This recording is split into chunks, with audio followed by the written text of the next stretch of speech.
Listo, ¿cómo están? Muy buenas tardes, estamos grabando.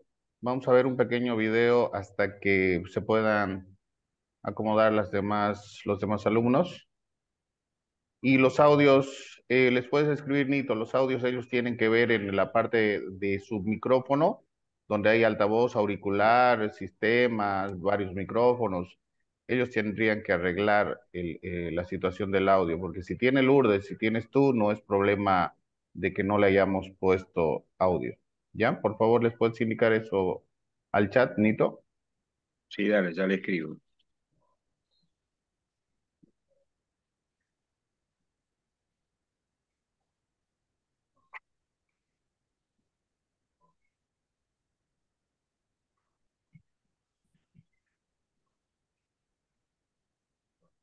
Ajo, que nadie te dice, nada será igual. Nuevo orden mundial. Quizá nunca antes el mercado laboral estadounidense ha padecido tantas tensiones como en la actualidad. Los millennials y los miembros de la generación Z están saliendo de la pandemia con una mayor convicción de que deben reorientar sus prioridades, dedicando más tiempo a la vida y menos al trabajo. Los baby boomers mantienen su mayor dedicación a la oficina o a la fábrica, pero son el estrato más viejo demográficamente, además de ser minoría. Esto ha hecho que empresas habituadas a sobrecargar de horas extras y trabajo de fin de semana a sus empleados, como los bufetes de abogados y las firmas financieras, estén teniendo que contratar horas hombre adicionales para cubrir las que se niegan a ser sus trabajadores de plantilla. Entre tanto, las compañías tecnológicas, principal puntal de la economía estadounidense, han descubierto que están sobrecargadas de personal y tienen en ejecución unas verdaderas masacres laborales. Incluso Elon Musk ha dicho que en Twitter casi todo el trabajo lo hace el 10% de la nómina, lo que equivale a decir que prácticamente el 90% sobra. Vamos a dedicar este video a las novedades, convulsiones y desequilibrios que está presentando el mercado laboral estadounidense y a decir algunas cosas sobre el empleo que ordinariamente los empleados no escuchan. Antes de meternos a fondo, no olvides suscribirte a nuestro canal y activar las notificaciones para mantenerte al día con nuestras actualizaciones.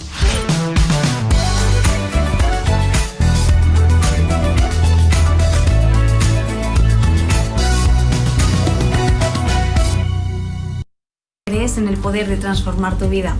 ¿Sabías que tu vibración interior es la responsable de que atraigas lo que deseas, pero también...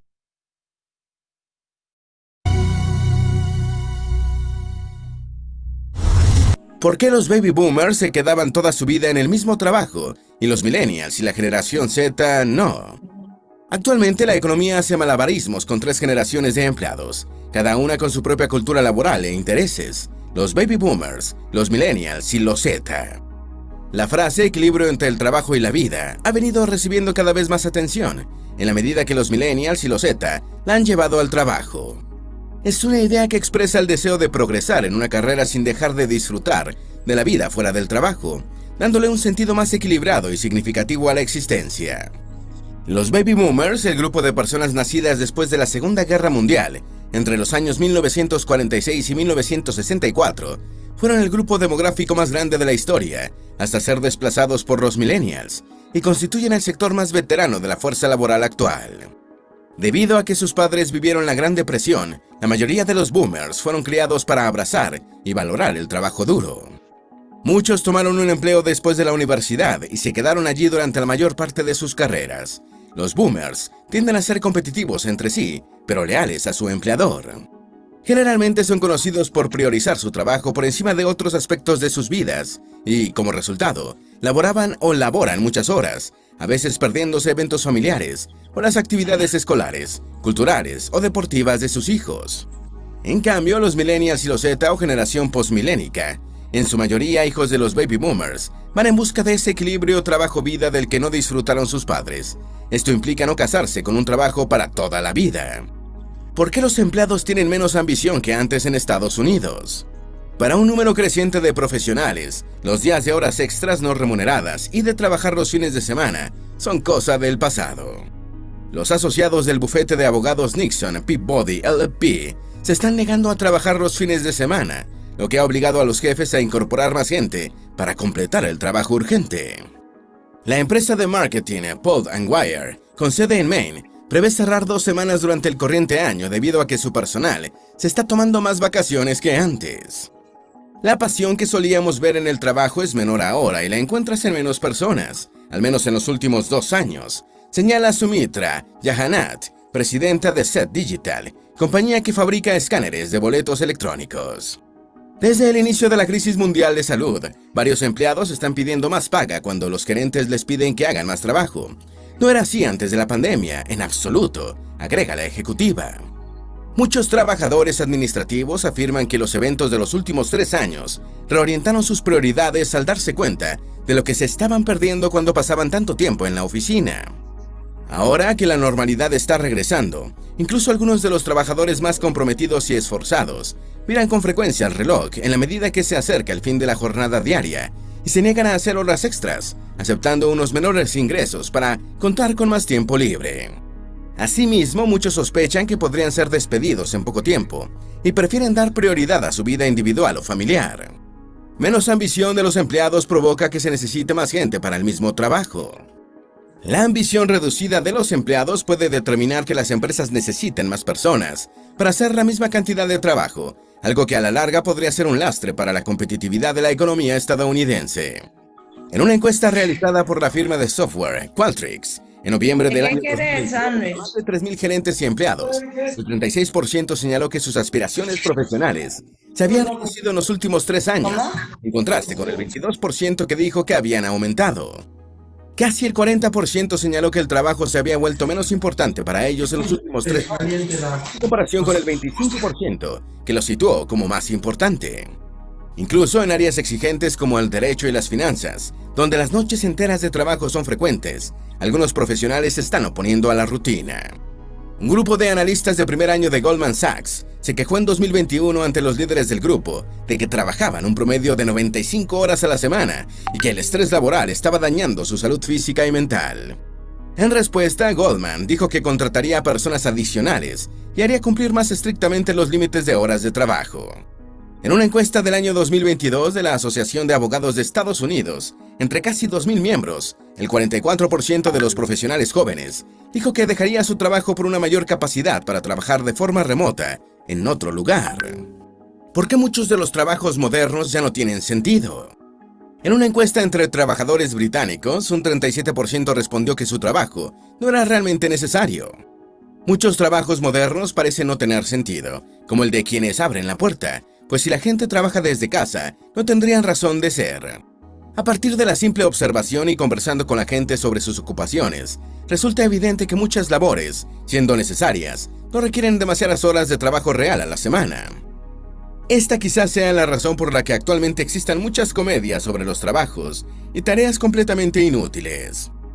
Un buen ejemplo es The Dilbert, comedia que gira en torno a las actividades, en su mayoría contraproducentes e inútiles, en las que se involucran sus personajes. Es divertida porque los espectadores reconocen en sus escenas episodios de la vida real que han vivido en sus trabajos. En Noruega, el popular cómic Lunch trata sobre un oficinista que trabaja en una empresa que no se sabe bien qué es lo que hace. Inicialmente, el creador se fijó en esto y a medida que avanzaba la serie, se dio cuenta de que en realidad no era necesario precisar lo que hacía la empresa. Y no fue difícil crear reuniones estratégicas, campañas publicitarias, juntas de control y talleres de motivación cada semana. Otra comedia, Office Space, trata sobre la empresa de software, Intect, y todos los trabajos sin sentido que sus trabajadores deben realizar. ¿Por qué los trabajos sin sentido son intrínsecos al capitalismo? Se argumenta que en una economía de mercado, los trabajos inútiles sencillamente no pueden existir porque alguien creará una empresa que los suprima y superará a las compañías con trabajadores innecesarios. La falta de esta creencia es suponer que los trabajos inútiles son identificables fácilmente. La gerencia tiene una visión de conjunto, pero nunca ve todos los detalles, y a menudo depende de que sean los propios empleados quienes manifiesten que sus actividades solo alcanzan para llenar unas pocas horas a la semana. Estas manifestaciones de sinceridad suelen ser raras porque, con frecuencia, los trabajadores no tienen ningún incentivo para hacerlas, y sí algunos para quedarse callados, como proteger su empleo. Más bien, en una situación así, los empleados ponen un esfuerzo extra para asegurarse de que su trabajo parezca importante e indispensable. Igualmente, tienen buenas razones para cubrirse unos a otros, en vez de delatarse. El antropólogo David Graeber describe el caso irónico de una persona cuya única función era hacer que las operaciones de la empresa fueran más eficientes y durante 15 años ninguna de sus recomendaciones fue aplicada. Por lo general, las sugerencias se desestimaron porque significaban eliminar puestos de trabajo que hacían ver más importante a la gerencia involucrada. En esencia, este empleado pasó 15 años sin agregar ningún valor a su compañía, posiblemente a su pesar y sin que a nadie le importara. ¿Por qué el modelo japonés de trabajar toda la vida para la misma empresa es eficaz? El problema principal se parece al dilema de los prisioneros. Los empleados y los empleadores no confían plenamente entre sí, por lo que es difícil ponerse de acuerdo para hacer lo que más beneficia a ambos, ya que sus incentivos generalmente no están alineados. La idea de que las empresas buscan el máximo beneficio es una verdad a medias. Una empresa no es una sola persona, sino muchas. Cada uno de esos individuos está buscando lo que le conviene, que puede o no ser lo que resulte beneficioso para la empresa. Ni la gerencia ni los demás empleados tomarán decisiones que beneficien a la empresa si éstas suponen sus despidos. Esta es posiblemente una de las razones por las que el antiguo sistema japonés de empleo de por vida no es tan ineficaz como decían algunos libros de texto de recursos humanos y economía. Sin la amenaza de ser despedidos, la ortodoxia sugiere que las personas holgazanearían y se volverían improductivas. Sin embargo, esa nunca ha sido la experiencia de las fábricas japonesas. En cambio, existe un vínculo de lealtad entre el empleador y el empleado, donde éste permanece en la misma empresa a lo largo de su vida, a pesar de posibles mejores oportunidades. La empresa a cambio mantiene al empleado y lo capacita. Los empleados sugieren mejoras en los procesos de fabricación sin temor a ser despedidos. ¿Cuál es la solución a los trabajos sin sentido? La lealtad.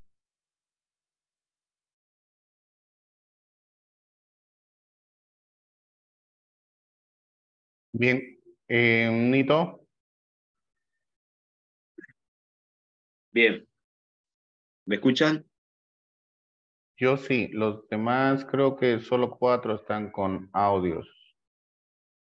Sí, bueno, ahí ya les dije que ellos chequeen, por favor, su PC o el celular, porque seguramente el inconveniente es por parte de ellos, porque no puede ser que casi la gran mayoría tengamos audio y el resto no. Hay algo que está fallando ahí. Bueno,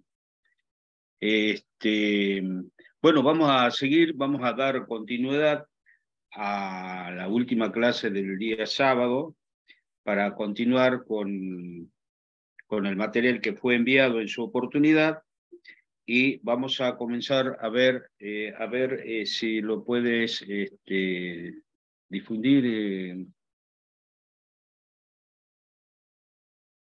Bueno, en una primera parte, un poco para recordar, habíamos visto lo que era el temario, digamos, sobre el concepto, sobre lo que son importación, habíamos visto la definición de importación, qué significaba, habíamos visto el concepto de mercadería, ¿sí?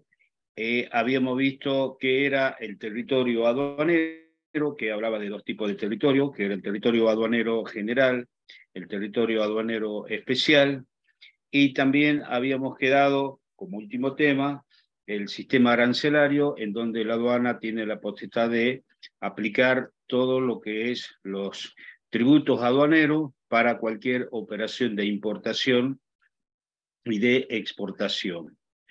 Bien, ahora vamos a pasar lo que es el sistema, la zona de control que tiene, que se hace en el territorio aduanero. Como podrán ver, el Código Aduanero, la Ley 22.415, en el artículo 5, habla sobre zona primaria aduanera. En el artículo 6, define qué es lo que es zona secundaria aduanera. En el artículo 10 define lo que es la zona de vigilancia especial. Y por último, en el artículo 8 del Código Aduanero, define qué es una zona marítima aduanera. Vamos a empezar a ver el concepto de lo que es una zona primaria aduanera. El Código Aduanero lo define como aquel lugar donde se realizan controles y operaciones aduaneras respecto de la mercadería, los medios de transporte, como así también de control del ingreso y egreso de personas a fin de poder verificar e inspeccionar el equipaje o, en su caso, los efectos personales de los tripulantes de dicho medio de transporte. Fíjese de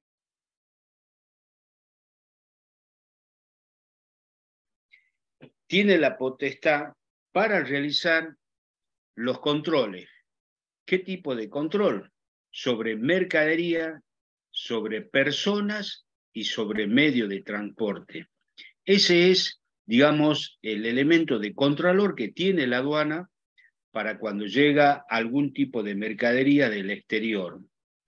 Es decir, de que la aduana, depende el medio de transporte, va a ser la exigencia con que deberá realizarlo. No se olviden que aduana llama zona primaria aduanera porque ejecuta operaciones, realiza controles. ¿De quién? De los medios de transporte. Si nosotros hablamos de medios de transporte, sabemos de que hay 4 medios de transporte que son muy importantes y que se utilizan frecuentemente en lo que es el comercio exterior. Podemos hablar de la vía marítima, cuando se transporta mercadería por contenedores en barco. Podemos hablar por vía aérea, podemos hablar por vía terrestre, que generalmente son los más usuales acá en la República Argentina, y también hablamos por la parte del ferrocarril. Es decir, cuando hace arribo ese medio de transporte del exterior e ingresa acá al territorio aduanero, toma intervención el servicio aduanero. ¿Por qué? Porque va a ingresar a un territorio aduanero. Y para eso el código aduanero le dice de que tienen que cumplir determinados requisitos los medios de transporte, tanto del medio de transporte, tanto la carga como las personas que vienen en ella.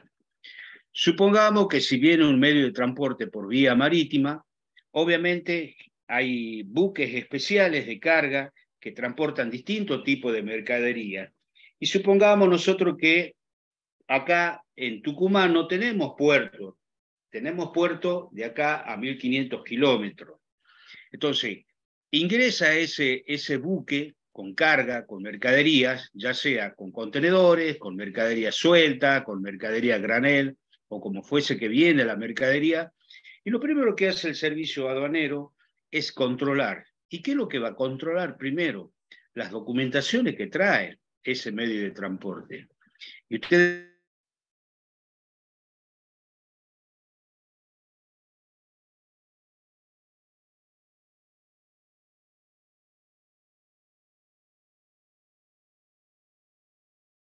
todo ese barco, de toda esa carga y de las personas que vienen, sí o sí al arribo al puerto en este caso de Buenos Aires, debe presentar al servicio aduanero determinadas documentación. Documentación que obviamente sea inherente a la carga, a las personas o a la mercadería. Ese es el primer paso que se hace, y es cuando ingresa ese buque, decimos de que ingresa a un puerto, y el puerto está denominado como una zona primaria aduanera. Todos los puertos. ¿Por qué? Porque ahí ejerce control la aduana. Tiene que realizar un primer control aduanero. Ahora bien, también dice de que, habíamos dicho eso para la vía marítima. Cuando hablamos por vía terrestre, y todo medio de transporte que va a ingresar al territorio aduanero, en el caso nuestro, tenemos la famosa frontera. En la frontera nosotros tenemos organismos de contralor, donde se encuentra la aduana, donde se puede encontrar gendarmería, donde se puede encontrar, por ejemplo, las entidades de tercer organismo, como el fitosanitario, como el SENASA, y otros organismos que realizan controles, migraciones, que también realizan control. Todo lo que le compete a la aduana es exclusivamente cargas que vienen de otro país, cargas internacionales. Y en el caso del medio de transporte, le va a solicitar distintos tipos de documentación que aquella mercadería que haya ingresado por vía marítima. Ese es el primer paso que tiene que ingresar. Y ustedes saben que cuando llegan a la aduana de frontera, esa aduana de frontera es una zona primaria aduanera. ¿Por qué? Porque ahí la aduana donde está ejerciendo un control, medio de transporte, personas y carga y mercadería. ¿Se entiende? ¿Hay alguna consulta que quieren realizar? ¿Le quedó claro el concepto de lo que es el control dentro de la zona primaria aduanera? De mi parte, claro, Nito. No, profe, no tengo ninguna consulta. Bien, No, perfecto. sí está claro. Bien, perfecto. Nosotros habíamos hablado de vía marítima, vía terrestre, y también están la vía aérea y por ferrocarril. La vía aérea también pasa exactamente lo mismo. Ingresa a un aeropuerto y obviamente que cuando ingresa, aterriza ese avión a la pista, lo primero que tiene que hacer es, digamos, la persona que está a cargo en ese aeropuerto, tiene que dar aviso a la autoridad aduanera. ¿Por qué? Porque está aterrizando un avión que viene del exterior. Entonces, la aduana se tiene que acercar al aeropuerto y a partir de ese momento que la aduana va a ejercer un control, automáticamente esa zona primaria aduanera pasa a convertirse en aeropuerto. ¿Por qué? Porque la aduana debe ejercer un control. ¿Sobre qué? Sobre el medio de transporte. ¿Qué papeles le va a pedir? Y bueno, le va a pedir documentación acorde al medio de transporte, el avión, cuál es la nacionalidad, cuáles son los tripulantes, qué tipo de carga trae, si trae carga, trae pasajero, etcétera, etcétera. Y así también ocurre para la vía ferrocarril. El famoso tren, que nosotros comúnmente lo llamamos, también pasa exactamente lo mismo, va a entrar por alguna frontera y se le va a pedir documentación que esté relativo al cargamento que está trayendo ese tren, porque traen vagones. Y cada vagones que transporta mercadería, va a tener que presentar las documentaciones al servicio aduanero. Bien, pasamos. Bien, ahora, fíjese lo que dice acá, cuáles son las atribuciones que tiene el servicio aduanero, de lo que nosotros terminamos de definir lo que es una zona primaria aduanera. Que dice que en la zona primaria aduanera, el ingreso, permanencia, circulación y salida de personas y de mercadería deben efectuarse con la previa autorización y bajo la supervisión del servicio aduanero, el cual determinará los lugares, las horas y los demás requisitos correspondientes. La autorización y supervisión aduanera también serán necesarios en esta zona para efectuar trabajo de cualquier índole en o con las mercaderías, desde su simple manipuleo hasta su transformación. En la zona primaria aduanera, sin perjuicio de sus demás funciones y facultades, el servicio aduanero, sin necesidad de autorización alguno, podrá detener personas y mercadería, incluidos los medios de transporte, a fin de proceder a su identificación y registro. Asimismo, podrá adoptar todas las medidas pertinentes para lograr la detención o retención de los medios de transporte en casos debidamente justificados y proceder a su visita e inspección de su carga en cualquier condición o lugar en que esta última se encontrare. Fíjese las autorizaciones, digamos, sobre todo, digamos, las funciones tiene. ¿Cuáles son las funciones? Es un organismo de contralor. Y al ser un organismo de contralor, obviamente que tiene que proceder a hacer la supervisión. Y habla de que hasta puede llegar a interdictar mercadería, puede llegar a efectuar, por ejemplo, lo que se hace en los buques, un fondeo, Un fondeo es la revisión total del buque, porque por ahí quizás al momento de que la persona a cuyo cargo está el medio de transporte, puede ser que le entregue documentación al servicio aduanero y quizás haya mercadería que hayan bajado y no están dentro de los detalles. Entonces la aduana tiene su duda, va a supervisar. Por eso es de que cada medio de transporte tienen personas responsables. Es decir, al momento que ingresó a la zona primaria, habíamos dicho, para la vía marítima el responsable es el capitán de buque. Para la vía aérea es el piloto del avión, el comandante es el responsable del medio de transporte. Para la vía terrestre, el chofer, el camionero, como comúnmente nosotros lo decimos, el conductor, es el responsable. Y para la vía ferrocarril es el maquinista. Todos ellos son responsables al momento que hacen ingreso a la zona primaria aduanero. Por eso son las exigencias que